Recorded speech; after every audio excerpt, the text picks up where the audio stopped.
What is going on, ladies and gentlemen? I just got done doing some cardio. I trained chest and triceps this morning, then I went and did Stairmaster for 20 minutes.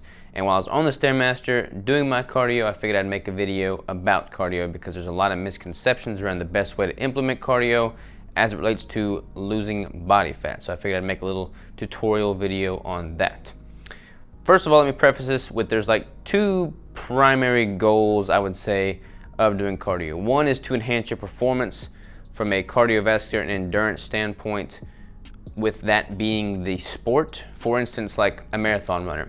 You know, one would argue that running long distances is a form of cardio, and you would want to do that to improve that sport and make yourself more efficient at running long distances. So that's great. I'm not gonna talk about that. I'm gonna talk about it as it relates to body fats loss and compositional changes, because a lot of people, I would think most people probably do cardio as a means to lose body fat, more so than improve their performance in a cardio-based sport. So that said, there's a ton of misconceptions around cardio as it relates to losing body fat, and I want to dive into that super high level. Let's look at the graph over here. We've got just a simple graph with time, all right? Time being the horizontal axis. I can make a whole lecture on calories itself, so I'm not going to dive into that, but let's suffice it to say that over the course of the time you're trying to lose body fat, your calories are gradually decreasing.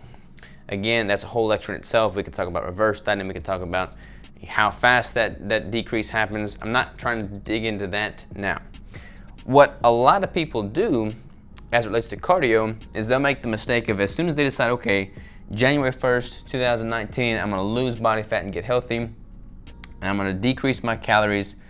First of all, a lot of people just drop calories way too much too soon, but again, I'm not gonna get into calories, that's a whole other debate. We're just talking about cardio, but they'll make the mistake of just redlining their cardio from the get-go, right out of the gates. And they'll do, 7 days a week of cardio, an hour at a time, and they'll just be, putting forth everything they have with cardio, and they may see some initial benefits from that because it's like a new stimulus that the body's not familiar with, and your body's going to, respond accordingly. But eventually, your body's going to,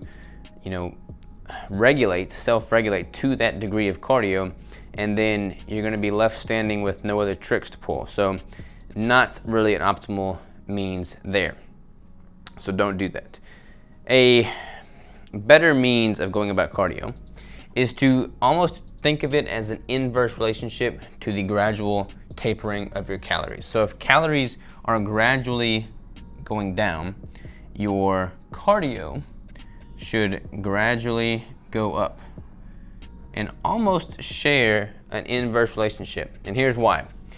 Nutrition should be the primary manipulated factor as it relates to body composition changes and losing body fat. You want nutrition to be the bread and butter, except we don't eat bread on keto, so the bread and the bacon and butter of how you're changing your body's composition. Cardio is just simply another tool that you can use to manipulate things and provide some stimulus as things start to plateau, so to speak. So if you're gradually decreasing your calories and you notice that your body starts sticking, and this takes more than just a day to recognize. You have to kind of like, this is why I'm a huge fan of graphically, tracking my data, tracking my weight, tracking my metrics, because I can kind of pinpoint when things start happening. But if you're noticing your body slow its response to the caloric and the macronutrient ratio manipulations, you might start increasing cardio gradually. And again, you don't want to flatline this, because like I said, if you go out the gate guns blazing with a whole bunch of cardio, your body's going to stop responding once it gets past that initial drop in body fat. It's going to recognize this, and then you're going to be burned out, and there's not going to be any more room to add cardio. When I'm talking with my clients, for instance, I'll talk about this gradual increase in gradual decrease in calories, and I'll say, basically, we want to think of the calories you have as your length of runway. The higher your caloric intake is to begin with, before going through a caloric depletion, you have more runway in which to gradually taper these calories from. The inverse is true with regard to cardio. If you're going out the gate guns blazing, doing 7 days a week of cardio, an hour a day, there's no room to increase that. So you have run out of runway before you've ever taken off. So with cardio, you want to almost start at, I'll oftentimes start with no cardio and then see how my body responds to the nutritional manipulations alone, and then I'll increase from that. Now, granted, I do recommend a little bit of cardio, year round, whether you're trying to build muscle or lose body fat, because it just improves your cardiovascular health, which then improves your overall health and your ability to build muscle. But, relatively speaking, don't feel the need to increase cardio a ton when the goal is to lose body fat. Gradually increase that. Now, that said, what is the best form of cardio for losing body fat? There's a lot of different ways to go about it. Some people prefer like a HIIT style cardio, high intensity interval training, where you do like a sprint, and then if you got like a track, for instance, you could do a sprint the straightaways, walk the turns. That would be a form of HIIT cardio. And HIIT is great. Like, you're gonna get a lot of bang for your buck with regards to the time spent performing the movement and the calories burned in the movement. And a lot of other people prefer more of a slower paced, steady state cardio, like elliptical, treadmill, Stairmaster, things of that nature. As it relates to body composition in its entirety, not trying to improve cardiovascular health, not trying to improve your athletic performance with a cardio-based sport, but simply looking at compositional change and body fat loss.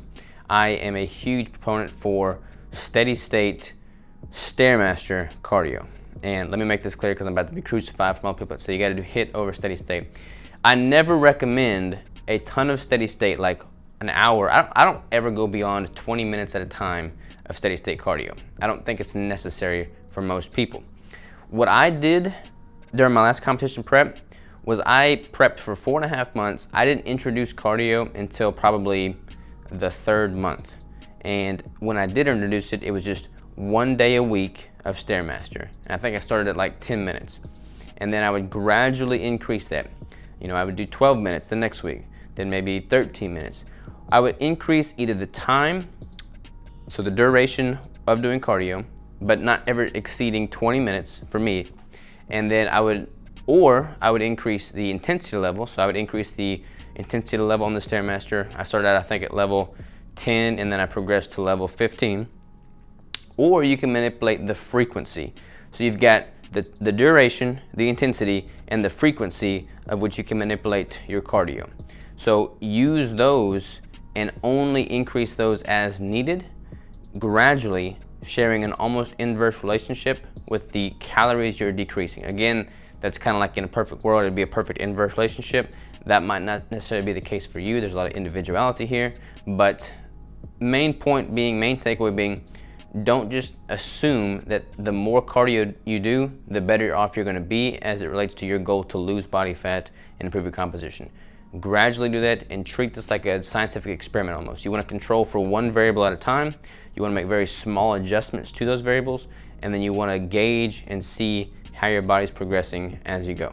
That's why I'm a huge fan of the Stairmaster, because it's just constant, steady, 20 minutes at a time, not to exceed 20 minutes. And it's just a really good indicator, and I'm able to collect a lot of data from that. The HIIT cardio is great. Like, if you're doing sprints, that's great.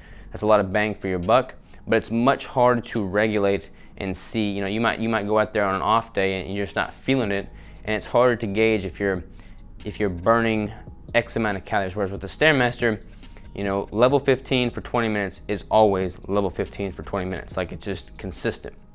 So that is my main pointers as it relates to cardio.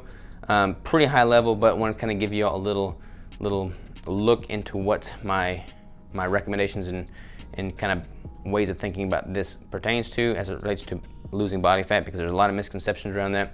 So hopefully you got something from this. I'll see you tomorrow.